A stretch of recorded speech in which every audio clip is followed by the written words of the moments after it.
Alright, muri yeZimbabwe kusangana kwatiri kuita zvakare ipo pano pazimu news update apo patinode kupa first hand update anonga ari kuitika munyika yedu yeZimbabwe. So nhauwa dzatakakubatirai nhasi dziri kubva kumilitary intelligent vari kutaura iwo kutoti maarmy commanders wapa last warning kuna Sean Mnangagwa apo patiri kuona Sean Mnangagwa ari kunzi ari kudhila nezvigananda zvokuti vange vachipinza forever association Zimbabwe muarmy. Forever Association Zimbabwe ndo FAZ yaishungurudza vanhu muna 2023 mazuva emaelection. Tiri kuzwa kuti Forever Association iyi yaitungamirirwa neanova ari mutevedzereri wamatatu wanonzi waWauta Tapfuma nei ndo waitungamirira chikwata ichocho organization iyoyo muna 2023. So tiri kuona Sean Mnangagwa ari kunzi ada kutakura organization iyo because iri kufandwa nezvigananda, hani mazviona. So ari kutora mamwe mauto achiwaendesa kuorganization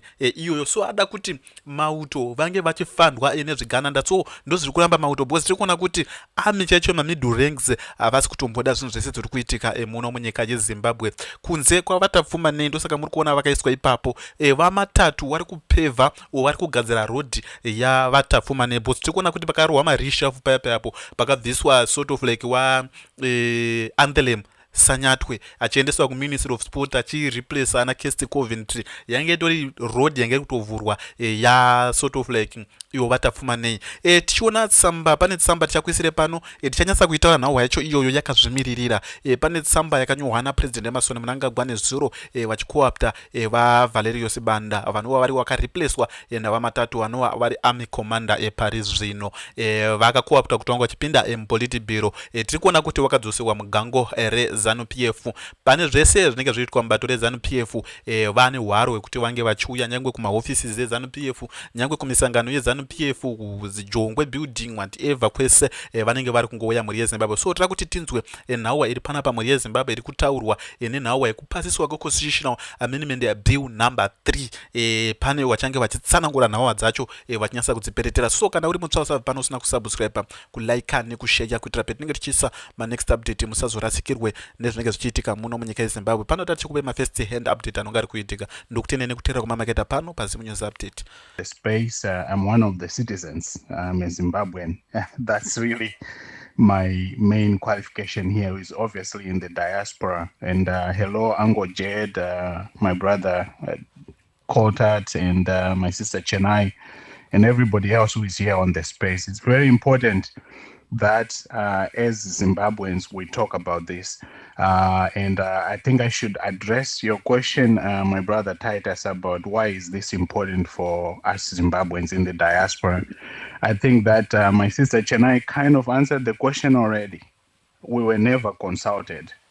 When it comes to how our economy is doing in Zimbabwe, the diaspora is in the picture. You talk of remittances, which are over, let's just say conservatively, over $2 billion a year. And our national budget is around, it's less than $4 billion a year. So when you talk of Zimbabweans in the diaspora, you are talking of Zimbabwe itself. Because not only because of the remittances, but because a good percentage of our population lives in the diaspora, whether it be in the United Kingdom, the United States, South Africa, Namibia, you name it, we are all over the map. And that is why a lot of us in the diaspora, Zimbabweans in the diaspora, are saying no. I know the hashtag here is Zimbabwe says no, Zim says no. We're saying no because we as Zimbabweans, we are at a point where we are very tired. We are very tired of subsidizing our own government. So when you see nurses on strike because they are being given $20 as an allowance a month, and they are saying that is not enough, the cost of living is going up, the buck will stop with Zimbabweans in the diaspora who have left home despite the many skills they have. We think that giving ZANU-PF another 2 years after 46 years is not going to do us any better. I don't think that is the solution, and that is why most of us are out here in the diaspora, because we realized if we stay at home, some of us were born after 1980, we celebrated 46 years of independence as a nation. And we decided that if we stayed in Zimbabwe, we would never see a paycheck. Or even when we work, some of us, myself, I'm a physician. I was looking at my payslip way back then when I decided to leave the country. And I realized that, well, I won't be able to fend for my family if I stayed in Zimbabwe. So my idea then was just live for 2 years, go raise a little bit of money in the diaspora and come back home. At this rate, we will never come back home. So I think that there are many reasons that Zimbabweans are pointing to, besides just the idea that we were never consulted, even though we are such a big constituency of Zimbabweans, that the governing party would not take time to talk to us as citizens. I will just list a few things that we diasporans in Zimbabweans in the diaspora can take, because that's what's important. The buck will stop with us. The Zimbabweans in Zimbabwe, the Zimbabweans in Botswana, in South Africa, in the USA. These are the actions we can do as citizens. Sign the petition. Sister Chennai talked about a petition out there. Join protests, peaceful protests, which is our right as Zimbabwean, Section 59 in Zimbabwe and also in the diaspora. How do you do protests in the diaspora? There are meetings, there are protests that were arranged at the embassy in the UK. There are protests that are happening across the globe, wherever you are as a Zimbabwean. So protest in person, protest online. There is a hashtag or hashtags that are trending. Zimbabweans are saying no, or Zimbabwe says no, Zim says no, no to Cap 3, and you list your reasons there, put your picture there. That's one way, because we need to keep a record to say we were against this. We thought this was a very bad idea. It should never have happened. Parliamentarians cannot choose how long they want to stay in office. It should not be like that. The same for the cabinet. So I can speak to many issues, but I wanted to talk more about what we can do as citizens. So for those in Zimbabwe, talk to your member of parliament, talk to your senator, tell them why you think this is a bad idea. We think it's a bad idea because the economy is not going to suddenly be resuscitated in the 2 years that ZANU-PF is asking for. It's not going to do that. So if you are a Zimbabwean, you don't have a job, this fight is for you. If you are a Zimbabwean and you work as a teacher, as a nurse, as a civil servant somewhere, and your salary is not able to pay your rent, this is your fight too. Because ZANU-PF is not fighting for you. They are fighting for their stay in office. And we have seen videos lately of some of the presidential advisors and splashing money around while civil servants are struggling to make a living. I will just end it there, my brother Titus. I know I can talk forever. I'm a citizen. I have so much to say. Thank you. No, thank you so much for that, my brother there. Right, I want to quickly go to Ongab. Ongab, I hope you're okay. Just a quick question I want to ask you to the young people that are listening tonight. Obviously, what do you think happens, to that national identity, the patriotism, when citizens just begin to feel that, their voice doesn't matter anymore, it's no longer meaningful, it doesn't bring any change? 0 to 20. Oh, okay. Sorry, I think somebody's mic is on. 2, 4, 6. Right. So, Ongab, as you take the mic, I just want you to what message do you have also to the young people that are listening? Yeah, thank you so much, Titus. Hello, everyone. Good evening, good afternoon. So, basically, what's really happening here with what ZANU-PF is trying to do is to continue to quieten us and remove us to the things that actually make our country, the decision making. We continue and continue to be disenfranchised. We used to just be cheated at elections and say, oh, you have voted, there's so many people in the rural areas, people in towns, you don't count, so you can't complain and all of these things. And then they bring the police and the army. But now, even that facade is being removed to say, oh, we don't even need to talk to you. We'll talk to a few people and then we'll decide where we want to go. And we cannot continue to be quiet about it, particularly the people who are outside of the country. Because for long, people in the diaspora had been pushing that the people in Zimbabwe need to do something about it. But sometimes we all do appreciate how it can be scary and frightening. And then you are outside and with so many freedoms that you don't exercise. So what is our excuse now? To speak out, to post on social media with the hashtag that everybody is posting with? What is our excuse to attend some of these protests? I was also heartbroken when I saw the people that Chennai was talking about at the last protest. Majority of them are embassy workers who were out there clad in ZANU-PF regalia, singing ZANU-PF songs to distract a citizens' protest or people who want to voice out what they don't agree with what the government is doing. So people who we pay with monies that we contribute, if they were the city to actually come and confront and say, you can't be doing that, if you do that, you are going to see it. Like, we really need to open our eyes to some of our realities. And our reality as a country is a third one. Like, we cannot continue. I can imagine back in the day before the first Chimrenga. I'm sure when it happened, a few people did have the consciousness of understanding what was happening. And we might be at the same situation now that people are talking about the oppressiveness of ZANU PF, and others just say, oh no, they are just evil, let them do what they are doing. I can leave the country and do what I want. But sometimes we just need to wake up as a people and unite and speak. Yes, we have our differences, but at certain things, we cannot just keep quiet. So I'm just encouraging people, one, to use the hashtag Zimbabwe says no and say what you say no to, particularly the unconstitutional constitutional amendment number 3 and all the other things that have been happening. If we do that, all of us, by the time we get to the 18th, this hashtag should be known all over the world that Zimbabweans are speaking out about something. But at the moment, it's very few people who are engaging in these things. You can easily just go and search on your Twitter here, the hashtag Zimbabwe says no or Zim says no, and then like and repost all of the posts that you see there. That is also participation. And we cannot fight a fight without really knowing what's really happening. We really need to educate ourselves. There is so much information. I just want to give a shout out to Scotty, who has been giving us platform for us to have great discussions at length.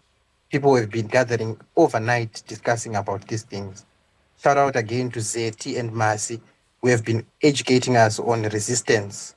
Because, we think we can just wake up and say an oppressive regime, we have so much monetary wise to defend their position in government, are just going to wake up, give us just laws in parliament, give us fair elections so that what we can vote them out. We need to understand how to resist a beast like that. It is a beast and it is very forceful. And if we don't unite and understand the power that we have, we are not going to win this war. Our kids and our grandkids are going to ask us, how did it so happen that now, of course, I grew up or I was born in the UK, and these Green Party people are telling me, in as much as I'm settled here, no, I need to go back. Go back where? I don't even know this country. You've never said anything to me. Mom, Dad, what were you doing? What were you up to?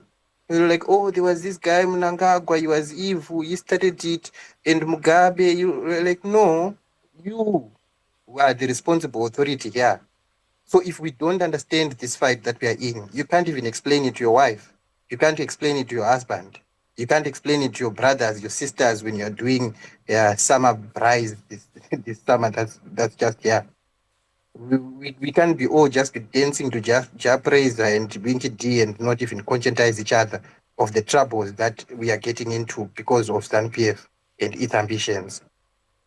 But yeah, I might talk too much. There's a post that I shared on how what ZANU-PF is doing has never been done by any government in the world. So many people, particularly in Africa, there's so many governments or leaders that have tried to extend their rule, do this, but they They did it over time. They did it. It took Museveni almost 10 to 12 years to get to the position where he is now. Mnangagwa just wants to do it overnight by a bill that is proposed in February. In May, Kumbaya, in May, we are already celebrating it's done. It has never been done where people bring 21 things all together and say, Parliament is just going to decide. You don't even have a voice. If you come out and say what you want, we are going to actually bring all the might that we have against you. So we need to understand these things. We need to read at length. We need to share, study. We can have debates about it, but we really need to learn. We cannot fight this with blinkers or blindfolds, not knowing what's really happening to us. I think I will rest it there. Right. Thank you so much for that, my brother there on Gab. Right. I had a conversation yesterday with Mercy. I think she said something profound in terms of communication. You know, what has happened previously is that when demonstrations or things are happening in Zimbabwe, we're always communicating with our people that are back home to say, you know, be involved. You should be participating. Do not just be spectators. And she said something that now, you know, the tables have turned. People that are back home should actually be reaching out to you people that are in diaspora to say, listen, there's a protest that is happening in London.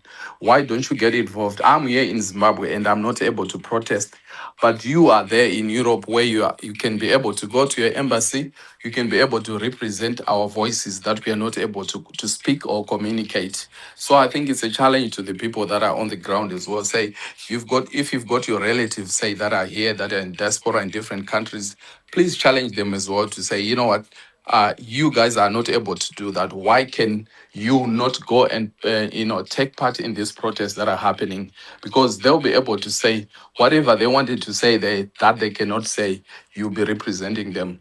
So I thought that was something very profound that Mas was communicating there. But what I want to do is I want to move on to before I actually move on to Ru, Owen Chari, and JT. JT, did you have something that you wanted to say quick? Yes, my brother. Thank you.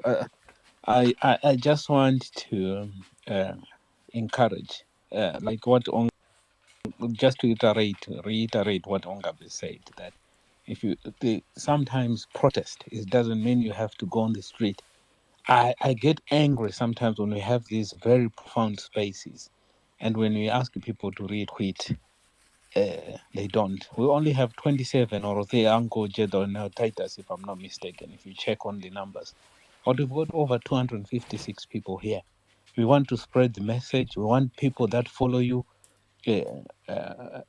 see this space and come, people that are not even Zimbabweans. So the power of algorithms, guys, we really need to start thinking about this if we want to spread things like this. I've been to some spaces, Kenyans, South Africans, sometimes they have about 1,000 people. The moment they get in there, I attend these spaces because once they retweet someone that I follow, even someone, it just appears on my timeline and I'm like, what's this place? I click there, I'm listening. Just because of the power of retweet. So maybe our people don't know it. It's free, guys, to retweet. Maybe we need to come to spaces now to say, if you're going to retweet, we'll give you $100 or $50. Maybe people might start to want to, because it appears everything in Zimbabwe, it needs to be paid. But it's free, guys. It's free. Retweet this space. We can't have 256 people or 300 listening to this space and have 20 retweets. What are you doing? What's so difficult to just click that retweet so that you share it, others see the space? So please, guys, please, before the end of this space, let's retweet. Otherwise, Uncle, and we don't pay you, Uncle Nabrona, Titus there, my brother. The only thing that we can do for you to appreciate what you are doing is retweet the space so that it gets a wider reach. Even some people tomorrow, they can follow it. So that's what I wanted to say. And also my brother Douglas there. Thank you, Dougie, for everything that you're doing. We are seeing it. And if we can't be there on the street with you holding that banner, the banner that we can hold is to retweet the space here and support everything that you are doing and to spread the message there with my sister there, Chennai. So please, guys, before the end of the space, we would want to say 100, unless you are ZANU-PF. I don't expect a ZANU-PF member to retweet this space. Thank you. Also, the Thanks, post my that brother. Titus put up there on the Jumbotron, it's sitting on 91 retweets. When we started, it was on 90. Only one person is out of the 200 or whatever were here. Can we also put that out so that people know about it and people can attend? Some people will have an excuse. Oh, I didn't know. Oh, this is happening. No, let's share so that people can know and then they can plan and be there. All right, awesome. No, thank you for that. Thanks, Titus, and let's not forget the guest to come in and